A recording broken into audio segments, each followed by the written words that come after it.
Evening viewers. तो आज का ये वीडियो डेडिकेटेड है 11वीं पढ़ने वाले विद्यार्थियों के लिए। बोर्ड के एग्जाम सामने आ रहे हैं, नज़दीक आ रहे हैं, और इसलिए आज का ये वीडियो उन्हीं के पाठ्यक्रम में सम्मिलित है। एक कहानी, मैं नर्क से बोल रहा हूँ, हरिशंकर परसाई के द्वारा लिखा गया है। सबसे पहले हम लोग इस कहानी के बारे में आज जानेंगे।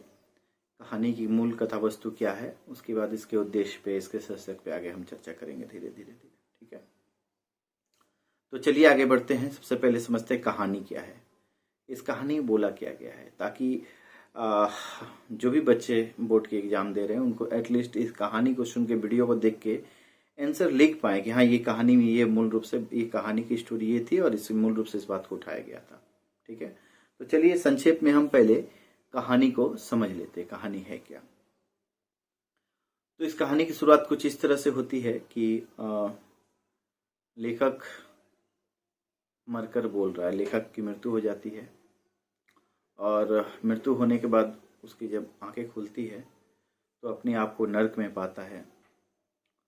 और जिस दिन लेखक की मृत्यु होती है उसी दिन कुत्ते की भी मृत्यु होती है। ठीक है, और वो जब नर्क के द्वार से देखता है, झांकता है, तो देखता है कि कुत्ता जो है वो स्वर्ग में है और ये नर्क में है। तो लेखक को बहुत आश्चर्यचकित होता है। वो बहुत आश्चर्यचकित होकर भगवान से, ईश्वर से पूछते हैं कि मैंने तो जिंदगी में कोई पाप नहीं किया, मैंने तो कोई गुनाह नहीं की, किसी को कभी दुख नहीं दिया, ना किसी को धोखा दिया, तो मुझे नर्क क्यों मिला? और वो कुत्ता जो किसी की लाठी की मार खा के मर गया, खाना चुरा के खाते हुए, उसको स्वर्ग कैसे मिल गया? बहुत ही विचारणीय प्रश्न है। तो जब ये बात ईश्वर के सामने लेखक रखते हैं तो ईश्वर जवाब देते हैं कि देखो, तुम इंसान को मैंने क्या नहीं दिया? बल दिया, शक्ति दिया, बुद्धि दी, चेतना दी। सबसे बुद्धिजीवी इंसान तुम लोग के पास सबसे ज्यादा बुद्धि था, फिर भी ये सारी बुद्धि, चेतना, बल, शक्ति का होते हुए भी क्या फायदा? तुमने किसी चीज का प्रयोग नहीं किया और तुम कैसे मर गए? भूखे मर गए। तो और वो एक कुत्ता था जिसने संघर्ष किया अपने जीने के लिए। ठीक है, उसने खाना पाने के लिए संघर्ष किया और संघर्ष करते हुए मरा। यानी कि जिस कर्म के लिए उसे भेजा गया तो उस कर्म को करते हुए उसने अपने शरीर की आहुति दी। और तुमने न धर्म से तुम इंसान कहलाने लायक रहे, न कर्म से तुम इंसान कहलाने लायक रहे। दोनों ही स्तर पे तुम फेलियर हो, इसलिए तुम्हें नर्क मिला है। क्यों? क्योंकि तुमने जीवन में जो संघर्ष करना चाहिए था, जो लड़ने की कैपेसिटी तुमको दिखानी चाहिए थी, जो जज्बा दिखाना चाहिए था, वो तुमने नहीं दिखाया, इसलिए तुम नर्क से बोल रहे हो।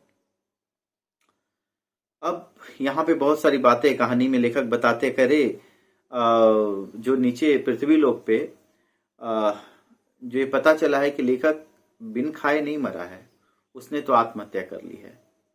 और उसके नाम पे लोग, जो मंत्री साहब हैं पार्लियामेंट में, इसके बारे में वक्तव्य प्रस्तुत किया गया कि तुमने आत्महत्या कर ली है।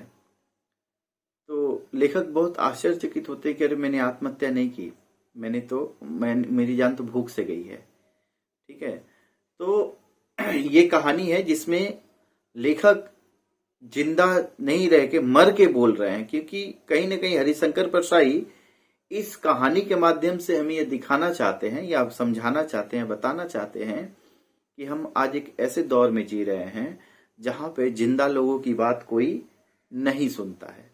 हम एक ऐसे दौर में जी रहे हैं जहां पे लोग के मर जाने के बाद उनके पीछे 100 लोग हो लेते हैं, उनके मृत शरीर के साथ अपनी सामाजिकता दिखाने के लिए, उसके प्रति तब बहुत करुणा, प्रेम भाव दिखाते हैं। लेकिन जब तक वो मनुष्य जिंदा रहता है, उस मनुष्य की कोई पूछ नहीं होती है। लेखक कहीं न कहीं इस कहानी के माध्यम से हमारी सामाजिक व्यवस्था और राजनीतिक उंठा कह सकते हैं कि अव्यवस्था को भी, राजनीतिक अव्यवस्था को भी बहुत ही अच्छे ढंग से इस कहानी के माध्यम से सामने लाया है कि किस तरह एक भूख से मरे इंसान के को भी कैसे राजनीति करके उसे आत्महत्या करार दे दिया जाता है। किस तरह से हमारा समाज आज इस स्तर पर पहुंच गया है जो जिंदा रहते बोलने की हिम्मत नहीं जुटा पा रहा है। हम एक ऐसे समाज में रह रहे हैं, हम एक ऐसे देश में रह रहे हैं जहां पे जिंदा रहते रहते किसी को सच बोलने की इजाजत नहीं है।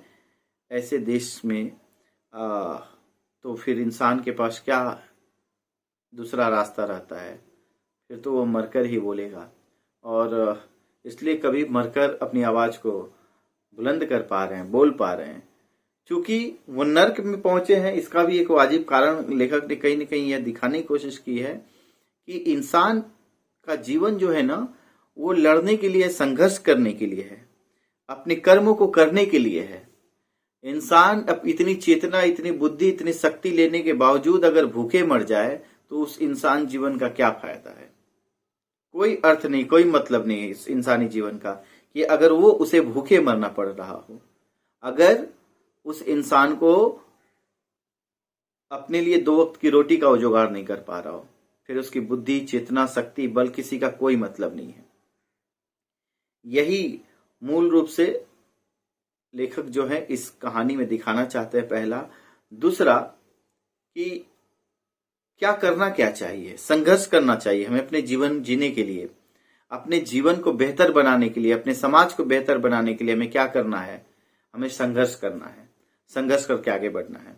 जब एक कुत्ता अपने जीवन को जीने के लिए संघर्ष कर सकता है तो हम इंसान अपने जीवन के लिए संघर्ष क्यों नहीं कर सकते इतनी बुद्धि, चेतना, शक्ति के साथ? ठीक है। आगे अगर तुम लोग देखो इस कहानी के उद्देश्य पे अगर हम बात करें तो कहीं ना कहीं इस कहानी का उद्देश्य ये दिखाना है कि किस तरह से राजनीतिक अव्यवस्था फैला हुआ है हमारे समाज में। इस राजनीतिक अव्यवस्था के कारण न जाने कितने लोग इसके राजनीतिक अव्यवस्था के शिकार हो गए। लेखक भी इसी राजनीतिक अव्यवस्था का शिकार है। मरता तो भूख से है, लेकिन लोग उसको आत्महत्या करार देते हैं। नेतागण मिलकर उसे आत्महत्या बताते हैं कि नहीं, ये भूख से नहीं, आत्महत्या करके मरा है। कहीं ना कहीं ये हमारे समाज का सच है। आज आप बहुत जगह ऐसे देखने को पाओगे कि राजनीति किस तरह से सामान्य जीवन पे हावी है। आज हमारे समाज में बहुत सारी ऐसी चीजें हैं जो हम देखते हैं, लेकिन बहुत सारे लोग उसका विरोध नहीं कर पाते हैं, सच नहीं बोल पाते हैं, क्योंकि डरते हैं कि इस अव्यवस्था से लड़ना मुश्किल है, इस कुव्यवस्था से लड़ना मुश्किल है। लेखक कहीं न कहीं हमें इस कहानी के माध्यम से राजनीतिक अव्यवस्था की ओर इशारा करते हैं जिसे सुधारने की बहुत जरूरत है। और हरिशंकर परसाई की ये कहानी जो है ना, व्यंग प्रधान कहानी। ये कहीं न कहीं मैं नर्क से बोल रहा हूं, मतलब ये व्यंग कर रहे हैं कि देखो आज हम एक कैसे समाज में जी रहे हैं जहां पे जीते जी कुछ कहने की इजाजत नहीं है। देखो हम कैसे समाज में रह रहे हैं जहां पे हम जीते जी अपनी हक को मांग पाए, उसकी भी इजाजत नहीं है, उसकी भी इच्छा शक्ति या उसका उतना भी साहस हमारे अंदर नहीं है कि हम जीते जी अपने हक को मांग पाए। ठीक है बच्चों, तो मुझे लगता है कि इतनी सारी बातें अगर आप लोग लिख दोगे तो आपका उत्तर कंप्लीट हो जाएगा। बाकी बात कुछ कोटेशन कुछ और इसमें आप लोग को चाहिए अलग से तो कमेंट बॉक्स में जरूर बताओ, मैं आपकी जरूर हेल्प करूंगा। और बहुत जल्द 2-4 दिनों में और मैं क्लास 11 के आगे का बोर्ड का जो भी एग्जाम है उसका जो भी सिलेबस है 4-5 चैप्टर बचा है उसको मैं जरूर करवा दूंगा। और हाँ, सजेशन का एक वीडियो बनाने वाला हूँ, बहुत जल्द आएगा वो वीडियो। आप लोग चैनल पे बने रहना, बहुत जल्द आप लोग को मिल जाएगा। वैसे और कौन से चैप्टर ऐसे हैं जो आपको पढ़ने हैं, जानने हैं, कमेंट बॉक्स में जरूर बताएं, मैं आपकी जरूर मदद करूंगा। धन्यवाद।